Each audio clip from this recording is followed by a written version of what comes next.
So after week 2, let's take a look at all the results coming out from the EU region. After KB was up 4-2, they still managed to lose to Utopia, who managed to win 3 Himmelsdorf rounds in a row. Gazna, on the other hand, easily managed to win versus Out of Range 5-2, but needed a tiebreaker to beat Oops. The boys from Gohard, who finally stepped it up in week 2, stomped both Legend and the Wild Bunch, who you might remember won over Kazna last week. Team Swift finally managed to pick up their first victory by outmatching Legend in a 5-0 victory. The biggest upset though was Ragequit, who managed to beat Out of Range in the tiebreaker on Ghostan, which was the second tiebreaker loss for Out of Range. But Ding, on the other hand, had no issues cleaning up both Rusty Roster and Knackerbird. Now if we take a look at EU, we can see the standings coming out after week 2. Utopia and Ding currently share the number 1 spot with 11 points. Closely following though is Kazna Crew and Ragequit, who both have 8 points so far. From spots 5 to 10, we find teams like Oops, Gohard and Swift, with the difference between spot number 5 and spot number 10 only being 4 points.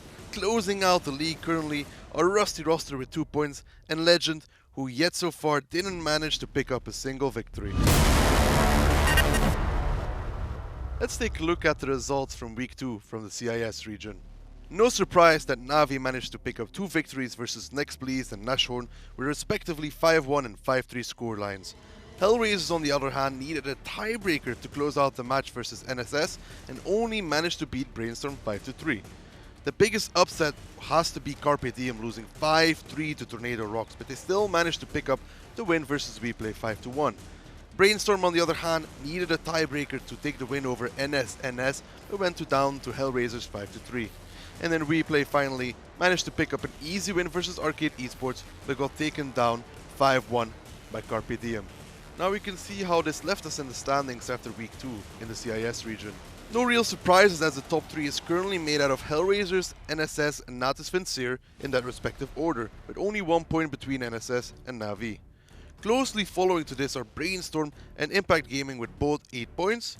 The new team on the block, Carpe Diem, right below them, sitting on 7 points. On the bottom right now, we see Next Please and Arcade Esports with only 2 points, and they need to step it up coming into week 3. Let's take a look at all the results coming out from the NA region. A lot of stomps in the NA region. First up, Aquatic M60s took down 07 Gaming with a flawless victory 5-0. After which Deja Vu also took a clean victory over the boys from Gen flying 5-0.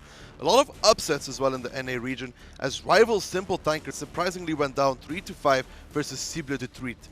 Former season finalist High Voltage went down 5-0 versus the new boys from High.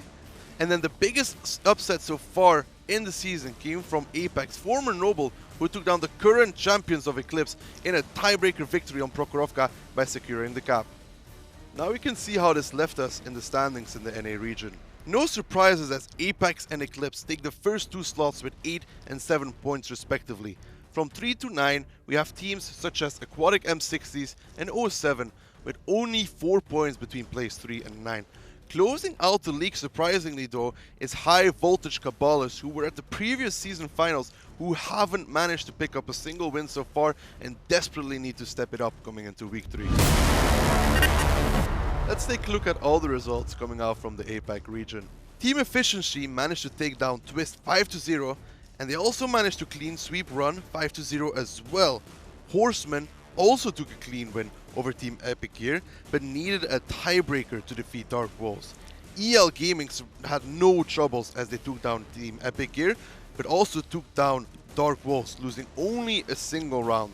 Meltdown on the other hand needed a tiebreaker to take down B Gaming, but also Karen Tiger needed a tiebreaker to take down Gold Bass.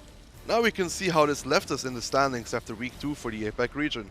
No surprises, as EL Gaming reign in the APAC region, only losing 2 rounds so far, now sitting on 12 points. The Coalition Zoo closely follows in spot number 2 with 9 points. The middle of the league is close to each other, as between spot 3 and 8 there's only 2 points difference. On the bottom, surprisingly, we see Twist and Gold Bass, who only have managed to pick up a single point so far and need to step it up coming into week 3.